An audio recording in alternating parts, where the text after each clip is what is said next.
Hello students, आज हम political science ये सब्जेक्ट देखने जा रहे हैं। Lesson number 1, post world war political developments.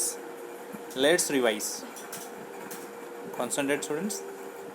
In the civics text book till now, अब तक जो सिविक्स टेक्स्ट बुक था आपको पिछले स्टैंडर्ड्स तक, we have studied local self government institution, India's constitution and और पॉलिटिकल सिस्टम और गवर्नमेंटल स्ट्रक्चर। तो सिविक टेक्स्ट बुक में आपने ये सब कंसेप्ट सीखे हैं। In this class we are going to study India's relation with the world. ये क्लास में 9th क्लास में आप सीखने जा रहे हो इंडिया के रिलेशन पूरे वर्ल्ड के साथ, जो भी कंट्रीज हैं उनके साथ कैसे हैं। You must have understood world geography through your study of geography. Geography से आपको ज्योग्राफी का पूरे वर्ल्ड का स्टडी मिलेगा। You must become familiar with the global historical events through the study of history. History से आपको historical events के बारे में पता चला। Now through the study of political science, we are going to study India's relation with the world. Political science ये subject से हम पता करेंगे कि इंडिया के relations पूरे वर्ल्ड के साथ कैसे हैं। Some major global issues भी साथ साथ स्टडी करेंगे। We are dependent on different person, institution, organization in the society. Society में हम रहते हैं, हर एक पर्सन दूसरे पर्सन पे या फिर इंस्टीट्यूट पे या फिर ऑर्गेनाइजेशन पे डिपेंड है। वह सोशल लाइफ इज़ इंटरडिपेंडेंट। हमारी लाइफ ही ऐसी है, इंटरडिपेंड है, एक दूसरे पे डिपेंड रहते हैं हम। म्यूचुअल कोऑपरेशन के साथ फिर हम एडजस्ट करते हैं और हम वहाँ पे रहते हैं। So it is very important, just as it is true about individuals and society. तो ये इंडिविजुअल या फिर सोसाइटी के लिए है कि हम एक दूसरे के साथ कोऑपरेट करके रहते हैं, एक दूसरे को मदद करके रहते हैं, एक दूसरे पे डिपेंड है हम लोग, just as it is true. It applies to different nation as well. तो ये इंडिविजुअल सोसाइटी के लिए तो है ही, बट ये अलग अलग नेशन के लिए भी फॉलो होगा। There are many independent nations in the world like India. तो ऐसे बहुत सारे इंडिपेंडेंट नेशंस हैं जैसे India. Some exchange and interaction goes on between them constantly. तो ऑल कंट्रीज़ में कुछ इंटरेक्शन होता है, सम एक्सचेंज होते हैं। This independent states also enter into treaties with each other. ये अलग अलग इंडिपेंडेंट कंट्रीज़ एक दूसरे के साथ ट्रेड करती है, अलग अलग ट्रीटीज़ होता है उनके साथ। System of all this independent sovereign states comes up, we call it international system. एक सिस्टम इससे उभर के आता है इंडिपेंडेंट और सोवरेन स्टेट्स का, जिसे हम इंटरनेशनल सिस्टम बोलेंगे। So let us get to know some feature of this international system. इसके कुछ फीचर है इंटरनेशनल सिस्टम के जो हम अभी देखने जा रहे हैं। पहला आता है interdependence.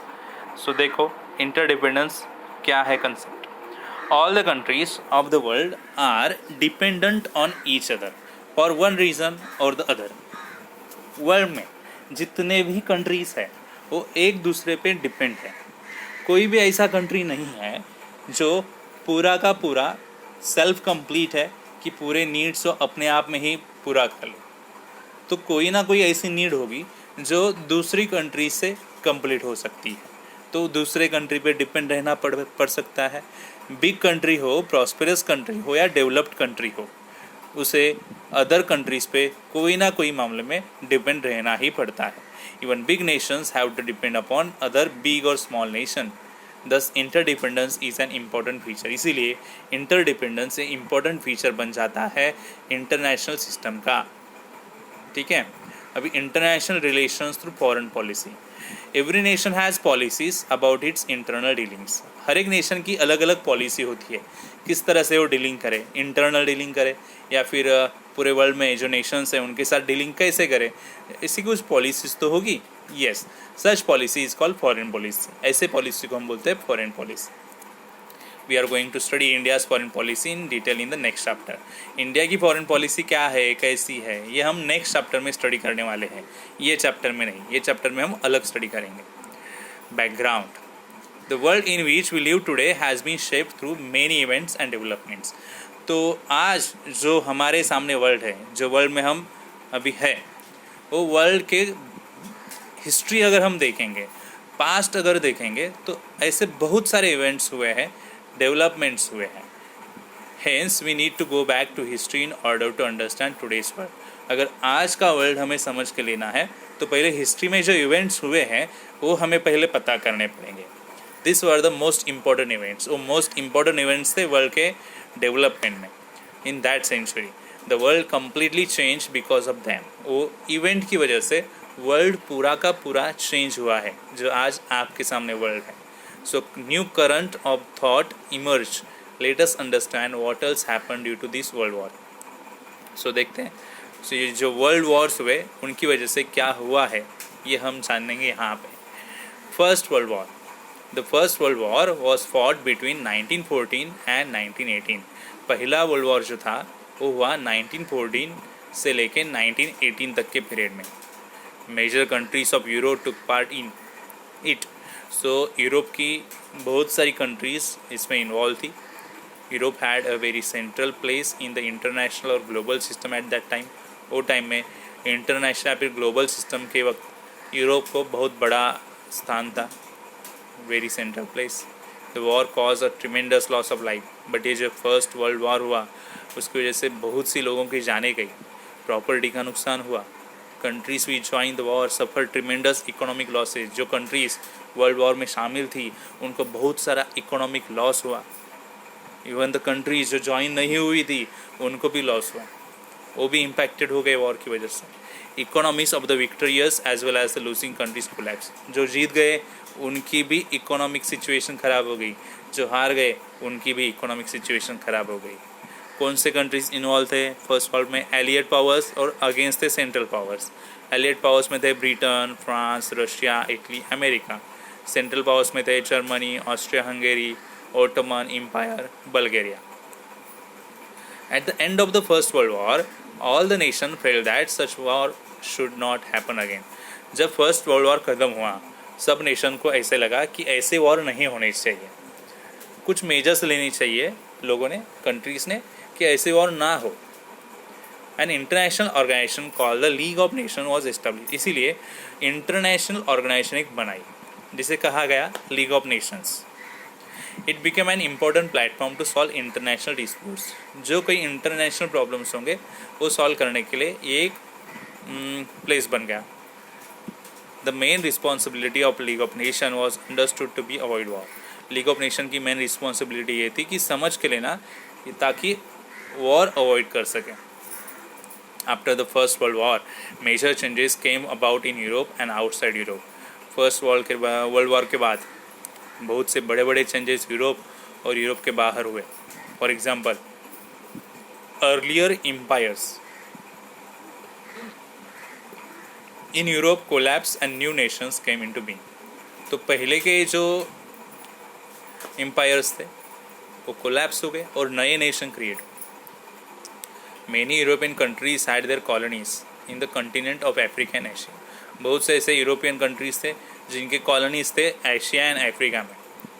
Movements for independence started in this colonies. तो इंडिपेंडेंस लाने के लिए ये कॉलोनीज में मूवमेंट्स चालू हुई. This movements challenge the hegemony of the European nations. ये मूवमेंट्स की वजह से यूरोपियन कंट्रीज़ को ऐसे लगा कि ये चैलेंज मिला है उनको. League of Nation was establish after the first world war. League of nation establish की गई फर्स्ट वर्ल्ड वॉर के बाद पीस कायम करने के लिए. बट ऐसा नहीं हुआ. It did not succeed at preventing war. War रोकने के लिए वो सक्सीड नहीं हुआ. Autocratic regimes came up in Germany. Germany में पूरा चेंज हुआ. इटली एंड स्पेन में एंड अदर कंट्रीज़ में. All these developments culminated in the second world war. और इसका परिणाम ये हुआ कि सेकेंड वर्ल्ड वॉर भी हुआ. Second world war. The second world war was fought between 1939 and 1945. 1939 से लेके 1945 तक के पीरियड में जो वॉर हुआ वो था second world war.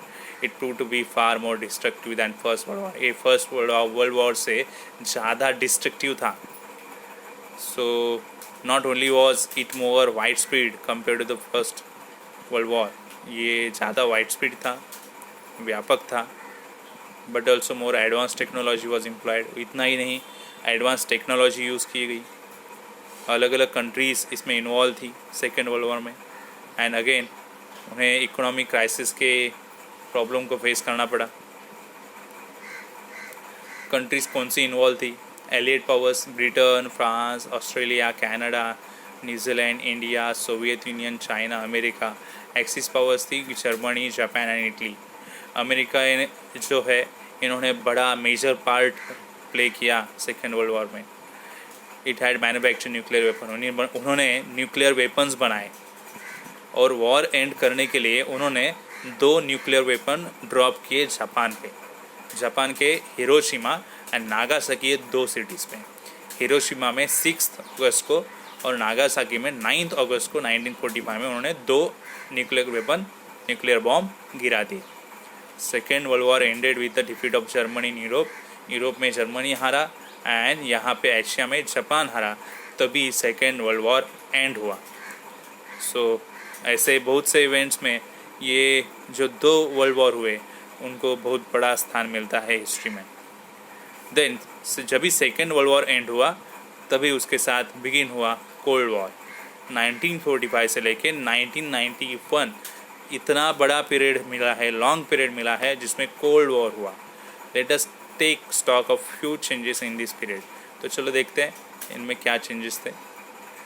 Cold war, America and Soviet Union who were allies in the second world war became competitors as soon as the war got over। दूसरे वर्ल्ड वॉर में जो एक दूसरे के साथी थे अमेरिका एंड सोवियत यूनियन, वही 2 बड़े बड़े स्टेट्स एक दूसरे के कंपटीटर बन गए वर्ल्ड वॉर एंड होने के बाद। The cooperation between them gave away to rivalry. एक दूसरे को जो कॉपरेशन करते थे वो ख़त्म हो गया और उन दोनों के बीच में राइवली क्रिएट हो गई। Rivalry occupy a period of 40 to 45 years, 40 से 45 साल इंटरनेशनल पॉलिटिक्स में उनके बीच का ये जो राइवली है वो चलता रहा। There was no open war between these 2 countries. ये 2 कंट्रीज़ के बीच में वॉर तो नहीं हुआ बट सिचुएशन ऐसी थी, टेंशन ऐसा था कि कभी भी वॉर क्रिएट हो सकता है दोनों के बीच में। It seems that a war would erupt any time. Concept of cold war is use to describe the condition. ये कंडीशन डिस्क्राइब करने के लिए कोल्ड वॉर ये कंसेप्ट लिया है। कभी भी वॉर होने की सिचुएशन क्रिएट होती थी।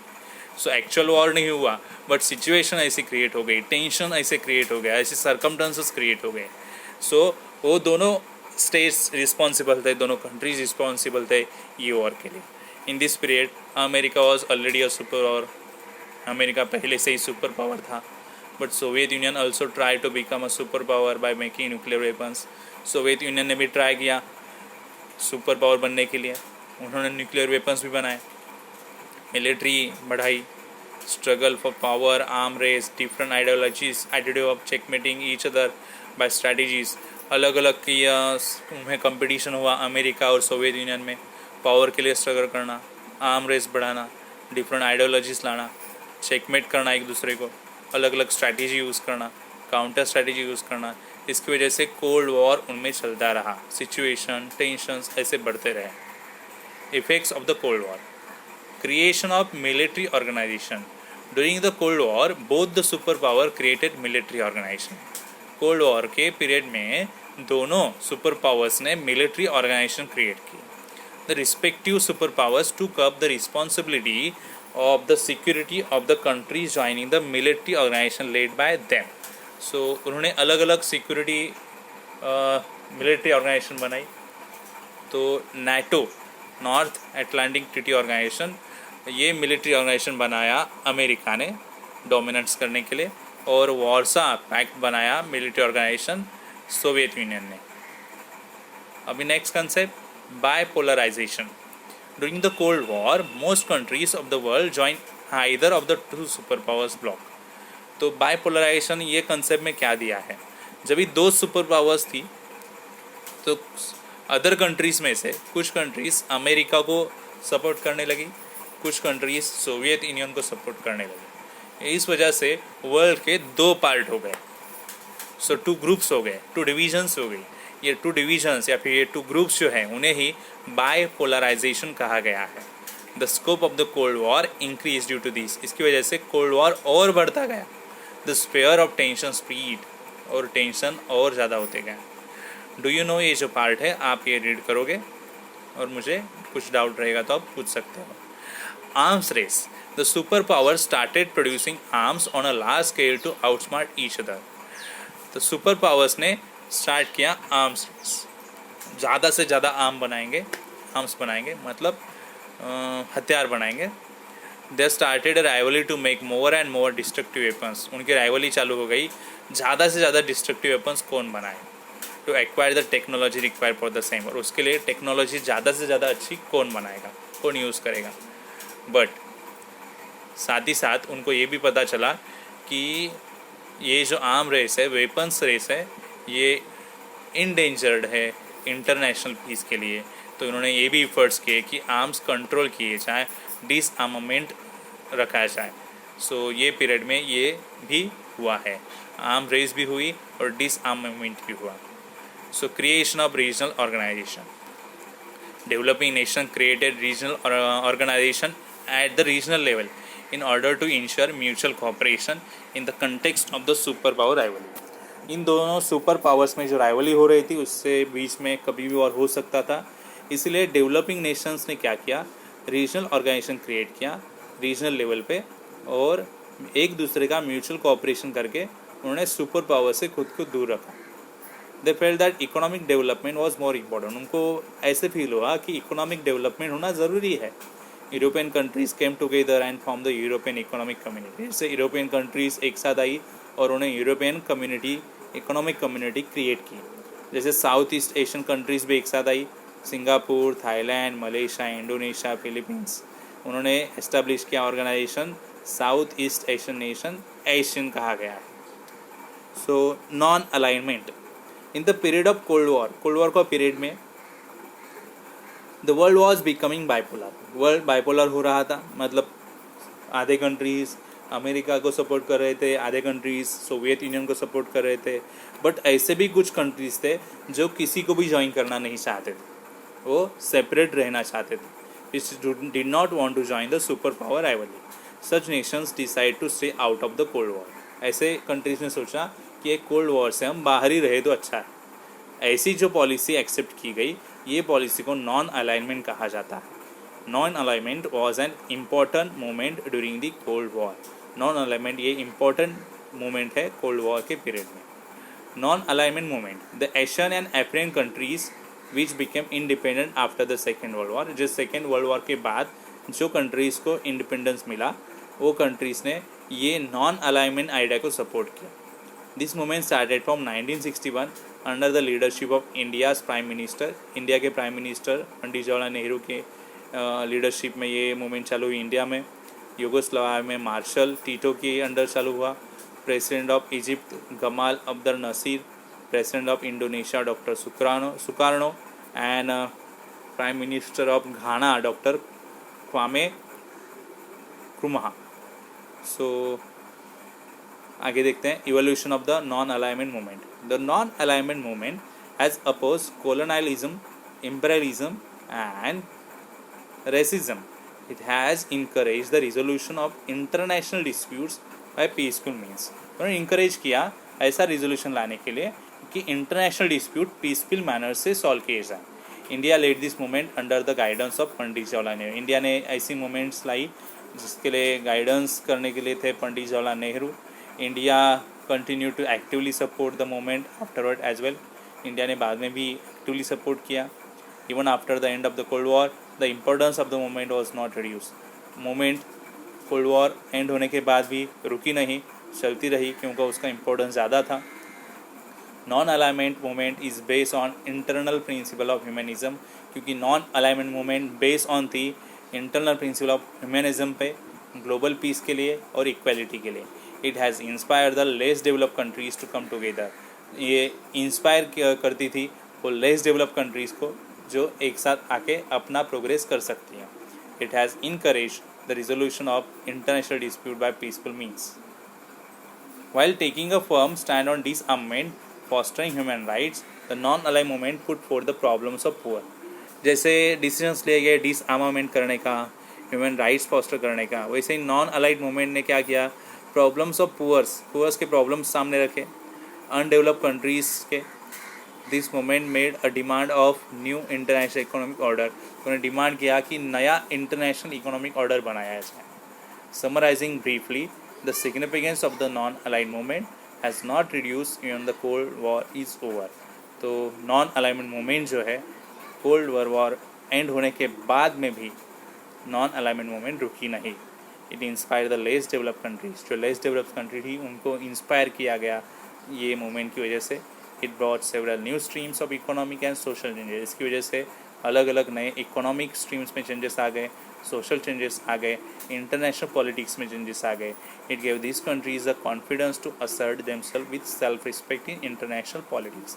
इसकी वजह से कंट्रीज़ को एक कॉन्फिडेंस मिला और सेल्फ रिस्पेक्ट फाइंड आउट करने के लिए एक कॉन्फिडेंस उनमें आया इंटरनेशनल पॉलिटिक्स में. तो आज के वीडियो में हम इतने ही कंसेप्ट देखेंगे, बाकी कंसेप्ट हम नए वीडियो में देखेंगे.